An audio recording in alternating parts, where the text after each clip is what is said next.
introduce the speaker today, Dr. Tamilarazi G.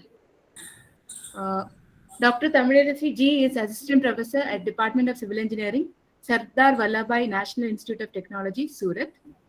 She has done a PhD from IIT Madras in the year 2018, her MTech from NITK Surathkal in the year 2012, and BTech from Pondicherry Engineering College in the year 2010.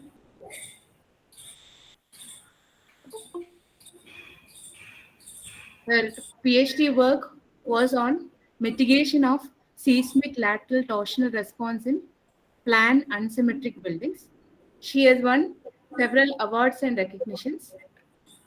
She has won the gold medal for securing highest cumulative grade point average in MTech structural engineering program at NITK Surathkal, and Chirag K. Doshi Memorial Prize for being poor and meritorious among all branches of final year BTech program during 2009 to 10 Pondicherry Engineering College 2010.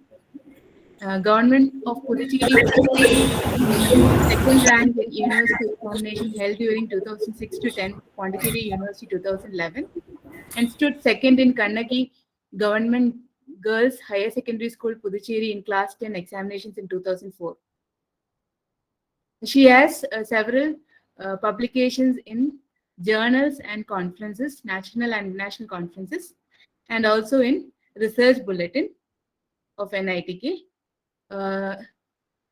She has teaching experience of 1 year, 4 months, and she has also worked as a project officer and senior scientist in the Department of Civil Engineering at IIT Madras.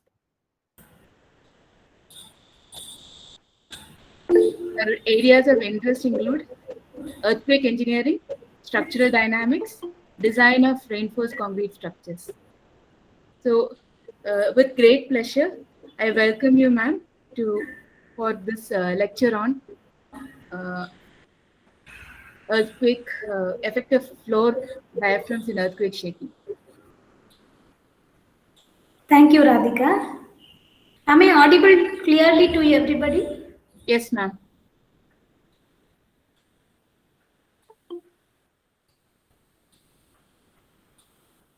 My presentation is visible?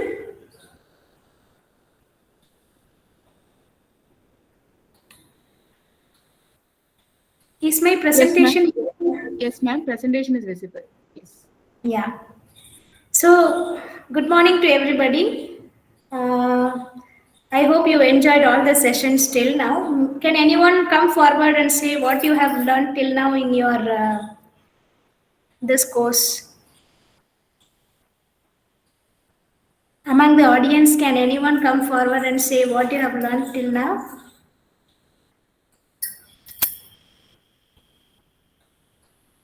I just wanted it to be a little interactive session. Is it possible?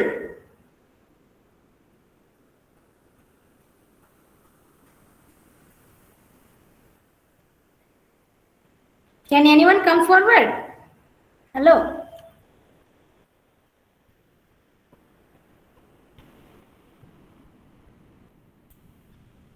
Can anyone say what you have learned till now? What all topics you have learned? Hello, ma'am. Yeah. Good morning. Good morning. Yesterday in the morning, by Professor Katta, we learned seismology, basics, Okay. fundamentals, and then about confined masonry. Then in the last session, ductile detailing of structures. And in the morning, ground response analysis by Jaya ma'am. Okay. So these were the 4 sessions. Yeah, okay. So in this session, basically, it will be a kind of 2 sessions only. In the initial first few hours, I'll be explaining you about the behavior of buildings in general. Later, I'll take you directly to behavior of floor diaphragms under earthquake shaking.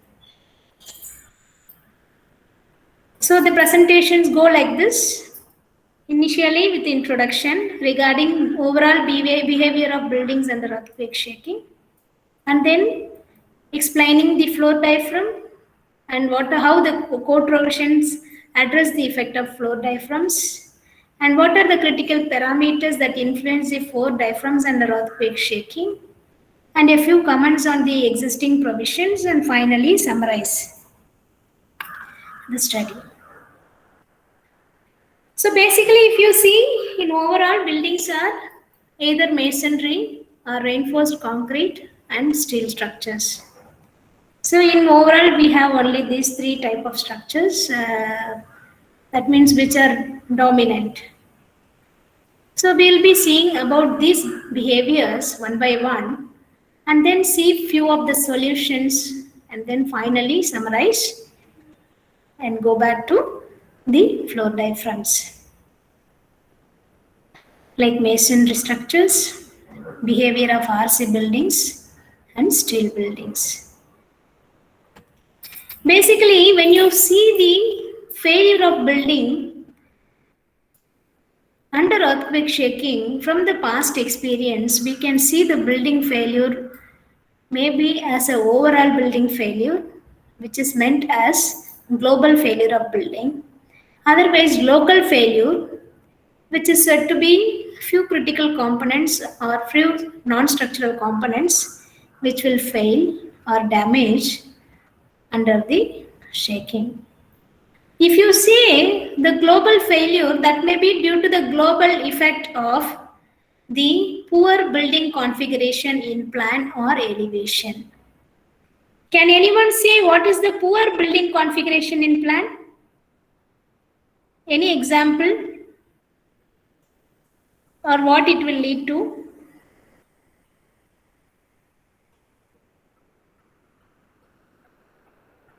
Or poor building configuration in elevation. Any example you have known till now?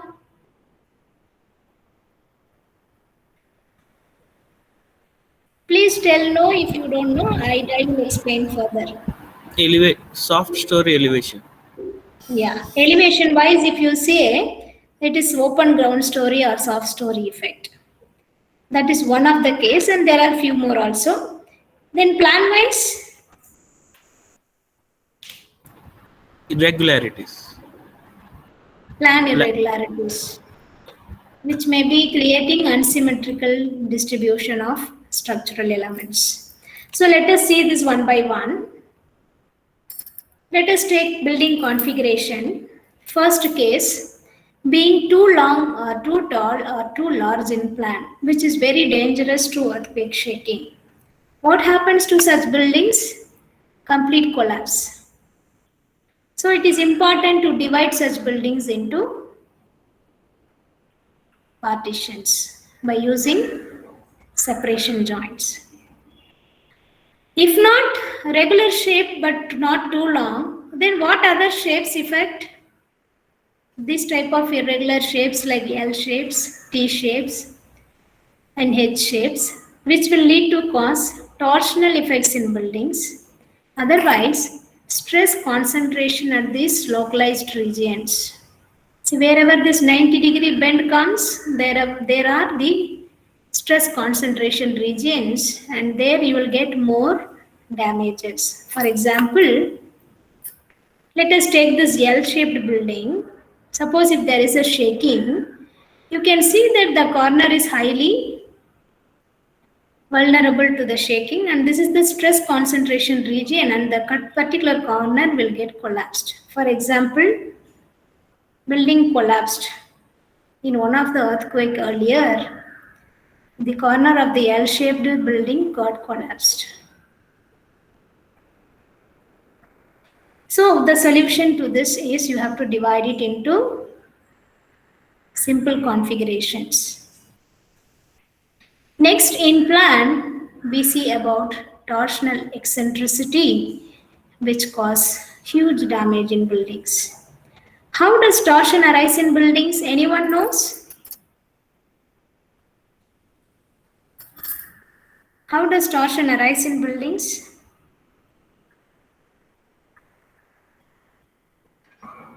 Irregular mass distribution.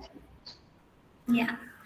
So when the center of mass of the building at the slab level, that is the diaphragm level, assuming the diaphragm to be very rigid, the center of mass and center of rigidity, that means center of mass due to the plan shape of the building, center of rigidity due to the distribution of lateral structural elements. Please be clear about it. Resistance is offered by the lateral structural elements, so center of resistance, center of mass by the plan shape and distribution of mass. So when there is eccentricity between the center of mass and center of stiffness, there exists the eccentricity in the building.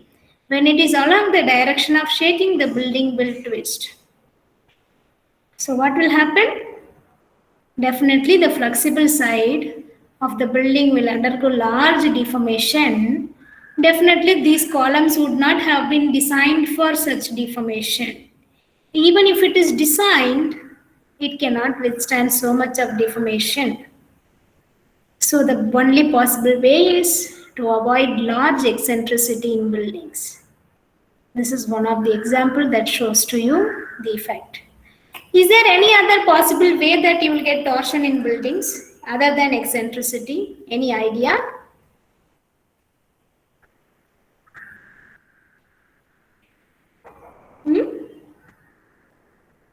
Any idea? Is there any other way that you get eccentricity in buildings?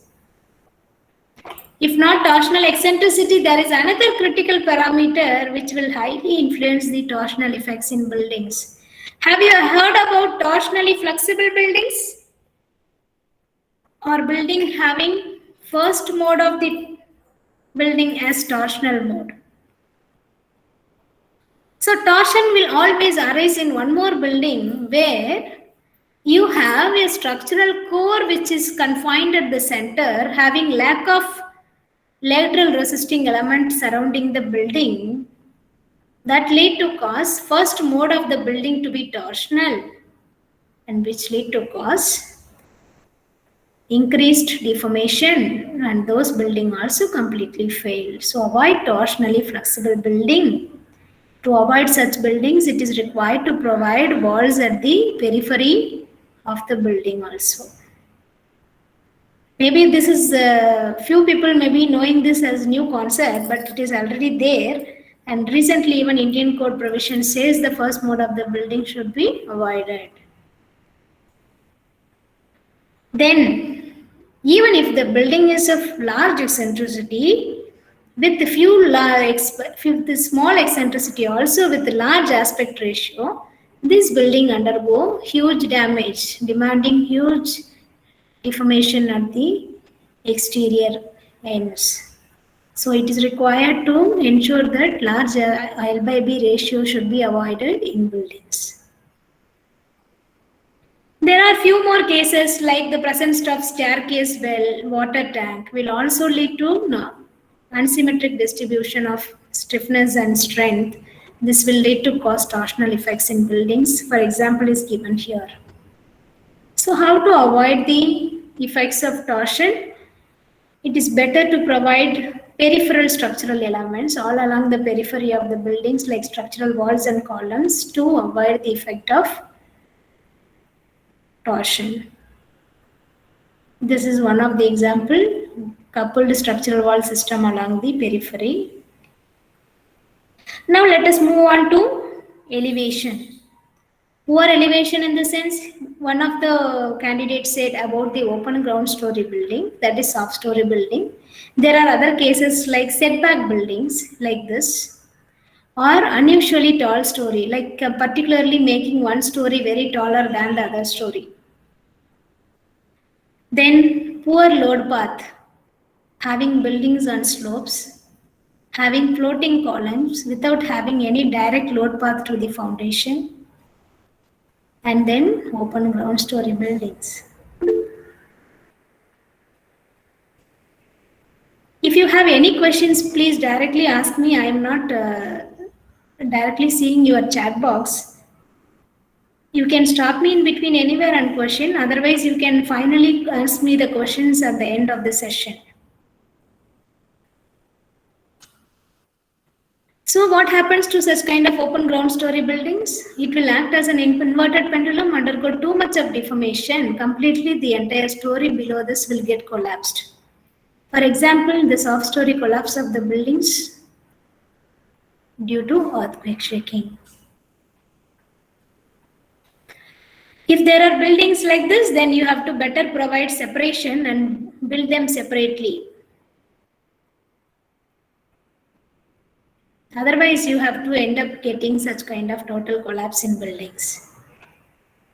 There are another cases, the building may fail, that are pounding effects between the buildings. When they hit against each other, pound against each other, such kind of buildings also damage. Here you can see orthogonally closer buildings that got damaged here, and whereas this building completely got collapsed. You can see one more example of 2-story and 3-story building where this building is going to pound on this column, so that particular story got affected, whereas the other 2 stories did not get any effect. And this is the good performance of RC frame building and masonry building. You can see how poor they are cracked. And you can see the spalling of concrete if there is cracking that is formed due to RC buildings, if the poor quality of material is used. Then brittle behavior or brittle collapse of columns due to poor confinement or transverse reinforcement of steel, which says that it is required to follow the capacity design approach in order to have a ductile failure in buildings. So in order to have only outside concrete materials have broken, whereas in presence of the lateral ties confine the concrete and there is no failure here. Otherwise, if you use poor material, it leads to complete collapse in the buildings. Are you following whatever I'm saying? Actually, I'm just going on. You can stop me anywhere if you have any questions. Candidates, please. Yes, ma'am. Yeah. So, if you are providing seismic joints or separation joints, you have to ensure that it should be even at the level of the floor. Otherwise, such kind of local failure you have to form. And these are short column effects where you have poor confining steel in this region where it is demanding high shear. In such locations, it is required to provide proper steel reinforcement. Otherwise, provide masonry infill up to certain level to avoid such kind of short column effects.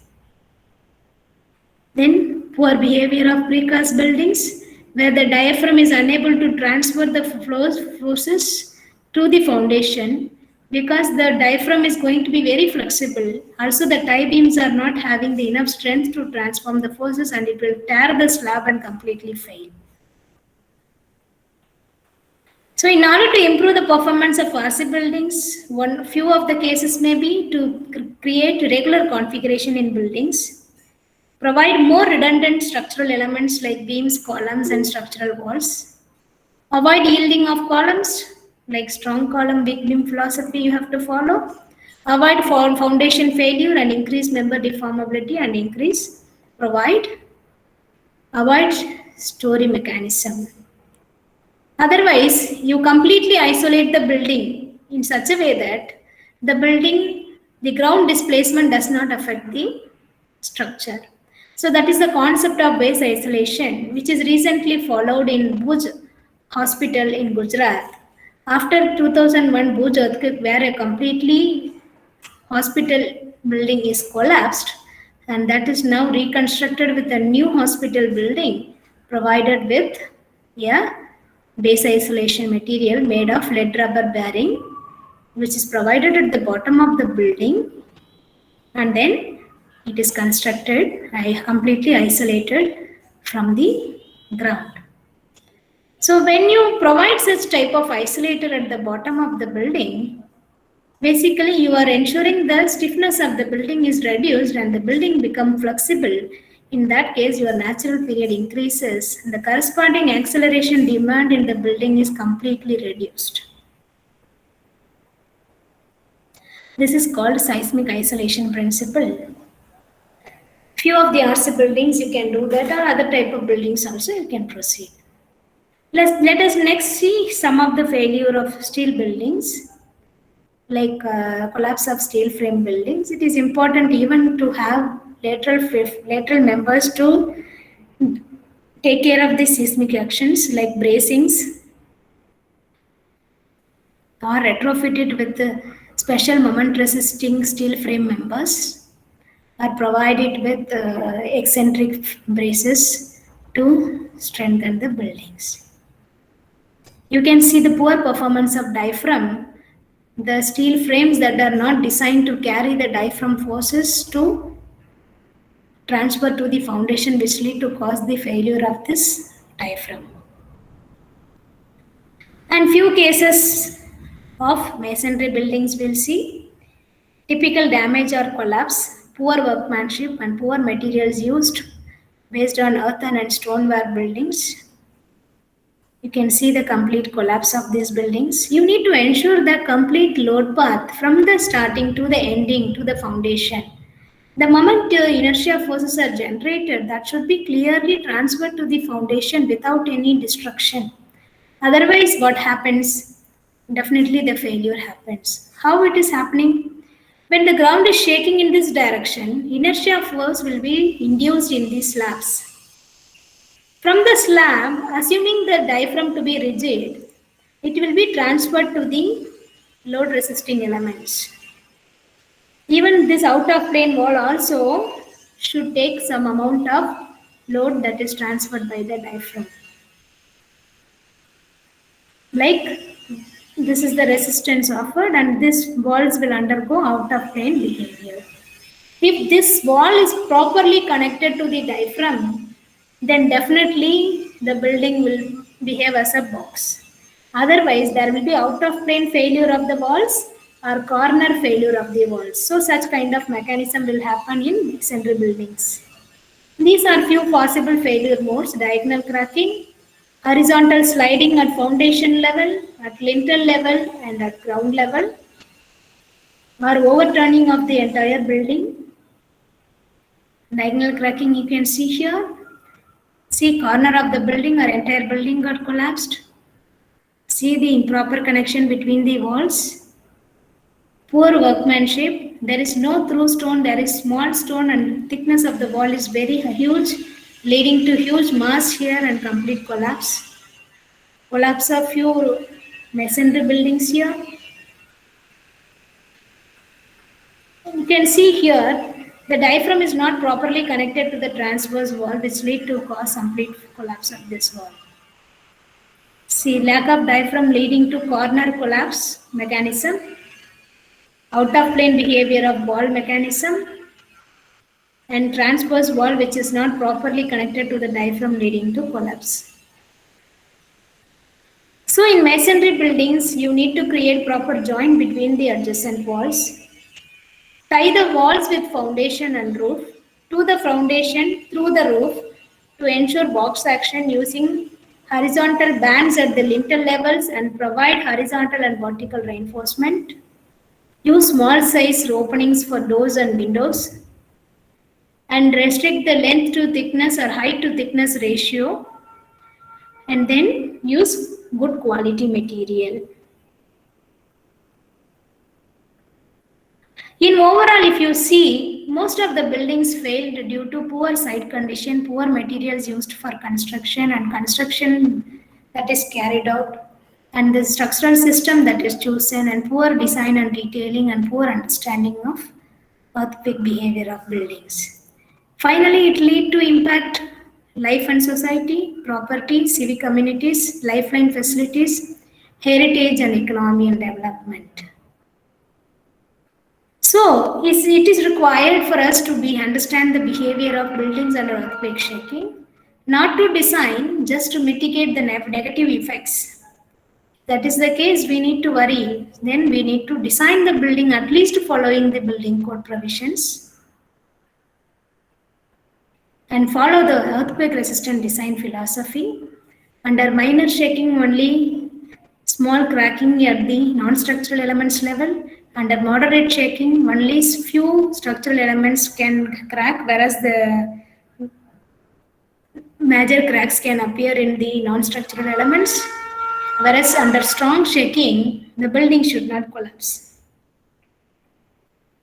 In order to ensure, yes, the building has good behavior under earthquake, you need to ensure a good structural configuration and conduct proper structural analysis and design and assess the performance of the building to have a good behavior under earthquake shaking. For that, the structure should have good structural configuration in plan and elevation, sufficient lateral stiffness, sufficient lateral strength, and sufficient deformation capacity to undergo ground displacement. So the type of analysis basically used to carry out the building design are gravity and lateral load analysis, which is linear static, and then linear dynamic analysis. To assess the performance, we go for nonlinear analysis, which is nonlinear static and nonlinear dynamic analysis. You can know about this in detail when you do further research on this area. And in overall, we have to assess the performance of the building in order to ensure good behavior. So now for generally what are to be done for a building we have seen. Now let us see what to be done for the floor diaphragm. So you know very well the characteristics of ground motions are not predictable, whereas the only thing that is possible is building. We have to have control on buildings because we cannot control the ground motion parameters. So we have to choose the configuration in such a way that should not have any effect on the earthquake shaking. Otherwise, you should do proper assessment before designing such buildings. Let us take this building. Under earthquake shaking, inertia force is generated at the floor level. So this is the generated inertia force under the ground displacement. This inertia force should be transferred to the ground through the lateral structural elements. Also, we know that the earthquake can come in any direction, but still you should ensure a proper load path from the diaphragm to the foundation. Suppose if it is a rigid diaphragm, the lateral loads will be induced in the roof diaphragm and that will be directly transferred to the load resisting elements. Then from the floor to the load resisting elements to the foundation, and again it will be directly transferred to the ground. But that is possible only in rigid diaphragm, not in the flexible diaphragm. We need to understand what is that also. Under lateral earthquake shaking, the lateral structural elements as well as the slab undergo same deformation, that is called rigid diaphragm. Whereas the deformation undergone by the slab will not be in line with the structural elements. That means we have some in-plane deformation of slabs. Then there is a category in between these two called as semi-rigid diaphragm. Let me explain to you clearly. In flexible diaphragm, what happens?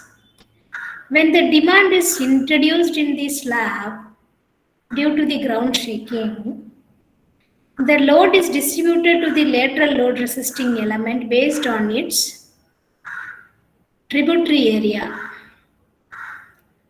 So what happens? This lateral stiffness of this frame is too large that this diaphragm has undergone too much of in-plane displacement. So this lead to cause this lateral load resisting element and this lateral load resisting element will take the tributary area of load and then carry the resistance. So there will not be any redistribution of forces between the frame elements here. Whereas in rigid diaphragm, when there is lateral load, it will be distributed to the lateral load resisting elements according to their lateral stiffnesses. That is in direct proportion to relative stiffness or relative rigidities. So the diaphragm in-plane deformation is almost negligible and it will have the same amount of deformation the diaphragm and the lateral load resisting elements will undergo. You can see here the in-plane deformation of the slab will be very less compared to the deformation of the frames. So to understand the behavior of flow diaphragm, first thing is to understand and identify the parameters that influence the flow diaphragm, and comment on the building code provisions, and finally come with an inference for design. These are few of the influencing parameters. Geometry of the building, having too much large aspect ratio or complicated geometries, percentage opening present in the building, and its position, whether it is in corner or at the center, then presence of structural walls in the building, and its position, whether it is at the edges or at the center, then edge displacement, then material used for the construction, like RC or masonry or steel. See, if you see the flexibility, the diaphragm flexibility increases with the aspect ratio of the building. Therefore, code provision says you limit the aspect ratio to less than 3 for rigid diaphragm, greater than 3 for flexible diaphragm. And if you take certain kind of irregular shaped buildings, you will have diaphragm behaving as rigid or flexible. So few code provision says, if the buildings are not having any structural walls, T-shaped, L-shaped, U-shaped and rectangular shaped buildings can be considered as rigid by Iran code, SIAC and UBC code. Whereas the same building should be considered as flexible by Euro code and New Zealand code. Suppose if I have structural walls, these buildings should be considered as flexible in some cases, should be considered as rigid in some cases. But in most of the cases, it is considered as flexible. What is the influence that structural wall is creating and why it is happening? So if there is percentage opening in a building, it increases with the presence of opening and its percentage. So code provision says limit it up to less than 50%. Basically, it should be at least limited up to 20 to 30% only in buildings. Also position, if it is present at the center of the building, it will undergo large deformation, whereas at the edges, the deformation will be little reduced. Structural walls, if it is present, you can categorize it as flexible or rigid depending upon its position. If it is absent, the buildings are always rigid. If it is with respect to position, if you keep it at the edges, it is flexible floor. If it is at the center, then the flexibility of the floor diaphragm decreases depending upon the number of structural elements. So code provisions define this floor diaphragm as delta maximum, this is delta maximum, divided by delta average, that is delta 1 plus delta 2 by 2, should be 1.2. Less than 1.2 are called as rigid diaphragm. Greater than 1.2 are called as rigid diaphragm. Different materials used and type of construction. You can say wood and steel material to be of flexible diaphragms. And concrete, you can even have flexible diaphragm or rigid diaphragm, both possible, depending upon the type of construction and the geometry of the building. So building code provisions, if you see in overall, they restrict the edge displacement, they restrict the aspect ratio, and they restrict the opening. The ranges may be different for different building code provisions. But what is of more concern? The influence of structural wall is more of concern. And is there any effect due to height of the building? We should check. So in focus, aspect ratio of the building with and without structural wall, Response parameters are taken as floor deformation and edge displacements only for this case. The force distributions are not considered for time being. Percentage area opening with and without structural wall. Again, floor deformation and edge displacement is of concern. Then height of the building, varying 3 different heights, 3, 5 and 10-story buildings are considered. You can see the buildings with different aspect ratio, whereas the base on this direction will remain constant, the base along the X direction will increase. You can see that with increase in aspect ratio, the floor deformation increases along the length of the building in plan, and the floor flexibility is increasing. You can see the value delta maximum by delta average. Based on the aspect ratio, it is keep on increasing. But you can see the amplification is maximum around 12 to 14. So let us take building without structural wall of the same aspect ratios. And let us see, with the increase in length of the building, the deformation at the building along the length of the building, it is increasing. But if you see the beta value, that is delta maximum by delta average, with the aspect ratio, yes, it is increasing, but you see it is 1 to 1.035, very marginal value. So the effect of structural wall is too less, whereas if you see earlier, it is 12 to 14 times. This is with the structural wall. But the same building without structural wall, it is only 1.035. 0.35% only affected. So presence of structural walls is very important. So let us increase the percentage opening in the same buildings. Let us take for the case of L by B4.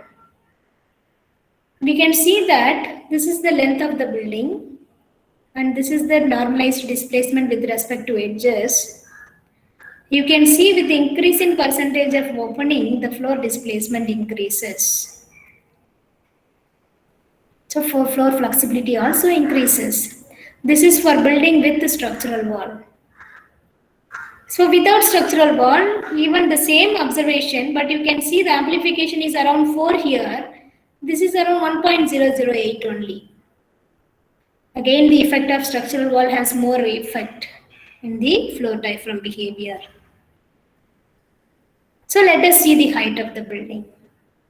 3-story, 5-story and 10-story building. This is 10-story, 5-story and 3-story. With reduction in the height, the building is becoming stiffer. The more and more you make your building stiffer, the effect of floor diaphragm is increasing more.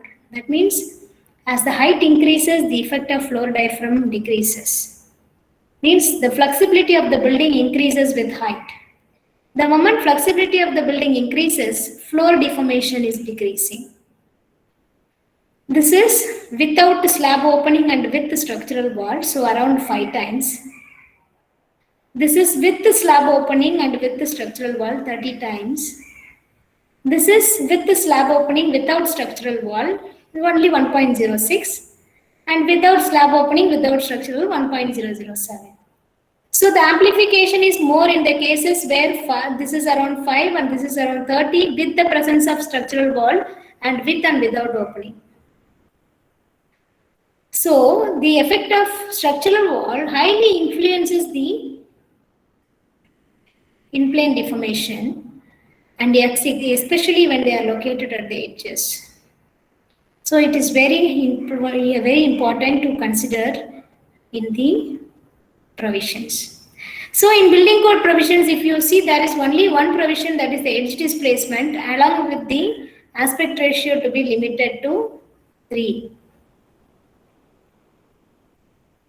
But basically what happens, there is percentage area also which is restricted to 50%, but this is located in the torsional irregularity table of the IS 1893, and this is located in the location near floor diaphragms, where the edge displacements are limited to 1.2 only. So for example, let us take a building with aspect ratio 2 and percentage area opening less than 50%. What happens? The edge displacement ratio, that is this beta, is more than 1.2. So this is the limit given in code, this is the limit given in code. With the structural wall, this is more than 1.2 only. So if I have to ensure that the buildings are within the given limit specified, then I should clearly restrict saying, yes, I should have L by B less than 3, percentage opening less than 50%. Also, this beta should be limited to 1.2. If I have to limit this beta, then I have to additionally add walls at the center to reduce this beta. So in order to satisfy all the three conditions, then only the effect of floor diaphragms will be satisfied. So defining this criteria, aspect ratio and percentage opening and beta value separately, it is very strictly required to say all the three conditions should be satisfied in order to satisfy the rigid diaphragm condition specified in the building code provision.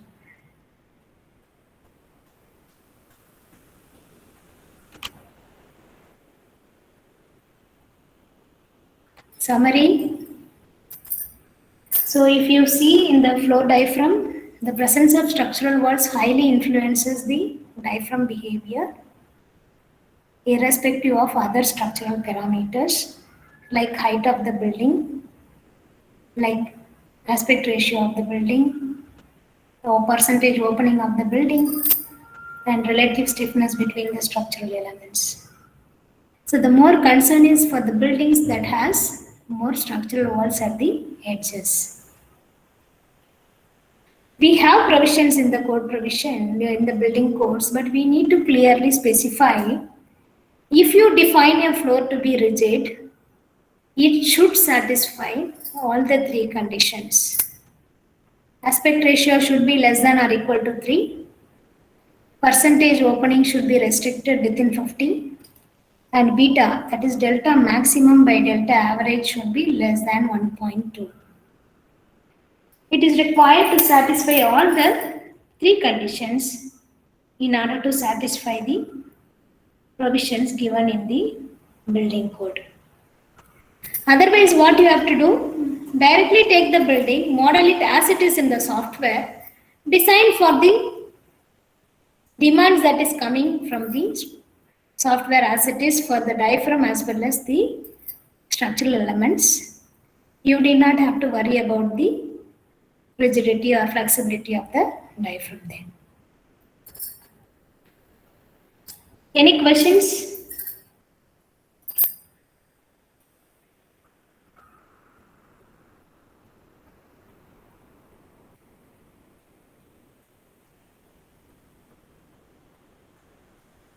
Any questions?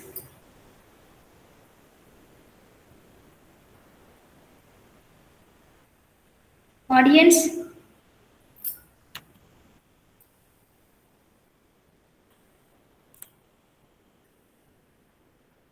Any questions?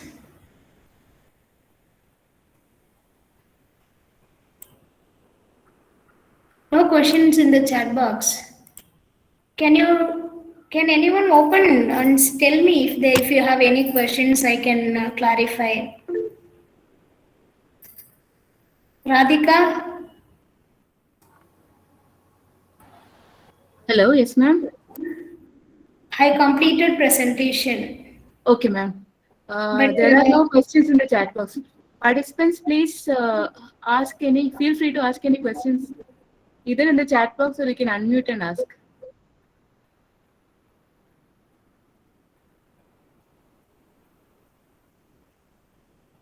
You can feel free to talk to me. I am also newly joined faculty only. So you can talk to me as your friend. Directly you can ask me, no issues.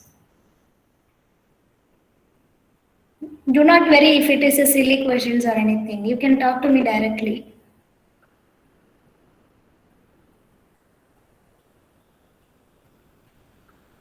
If you don't have any questions, if you want to have some interaction also, you can do with me now. It is not like a question and answer session. You can clarify whatever questions that you have in your mind. If I know, I can answer you.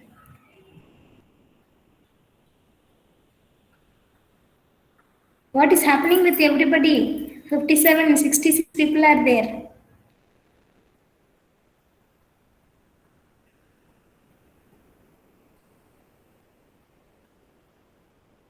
Radhika, Yes, ma'am. shall we wind up then if there are no questions? Okay, ma'am. Okay. No, otherwise, you can ask them if they have anything. Okay. Any questions from the participants?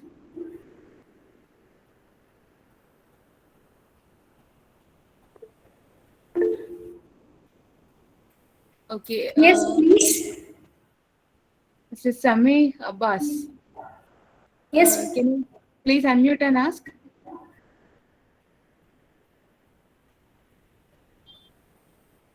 Samir, Yes, you have any? sorry, I do not have anything to ask. I joined lately. That's why Okay. there was issues in the equation. Thank Okay. you. So, yeah, thank you. One question has come in the chat box. How to make center of stiffness to coincide with center of mass? See, I will tell you. Center of mass is to deal with the diaphragm only, mass distribution. Otherwise, you idealize the building and find out the center of mass of the building. Is it possible to do it? Is it possible to do the center of mass of the building estimation?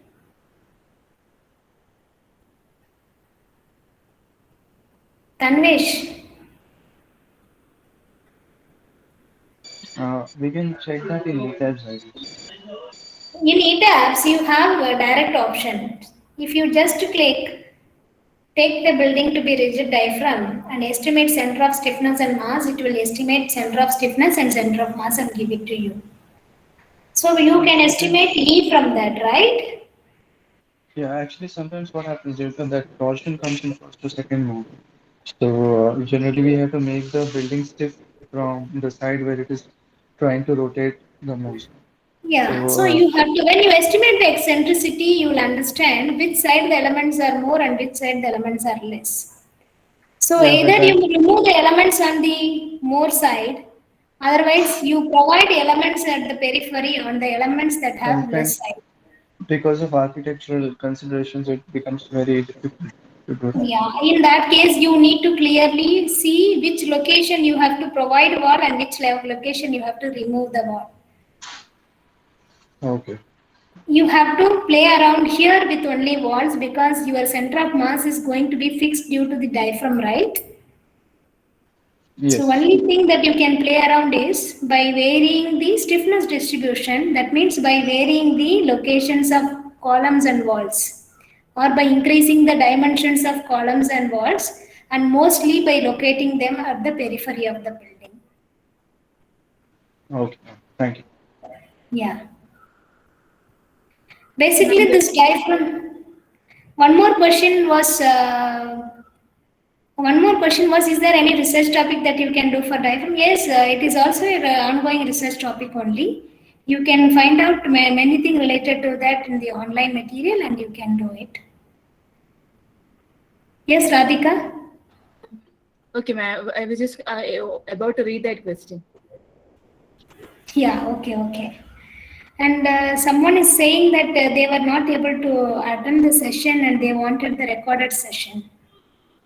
The recorded sessions will be shared for all the participants. Yeah, okay.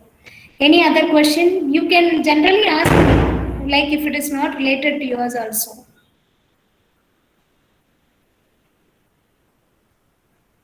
If there are no questions, then we can wind up.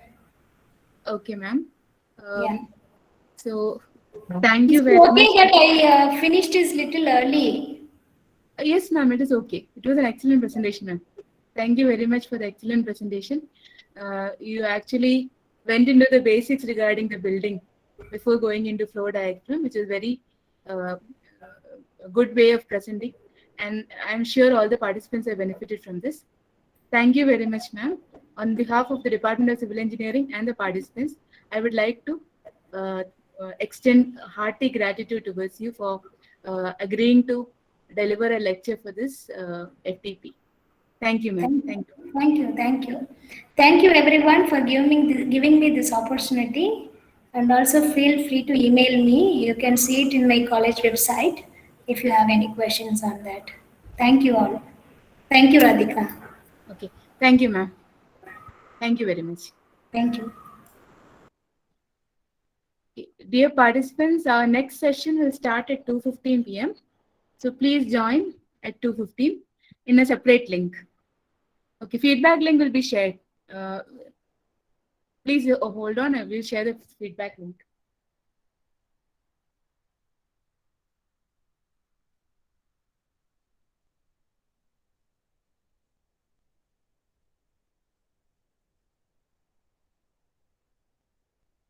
A feedback link will be shared in the WhatsApp group also.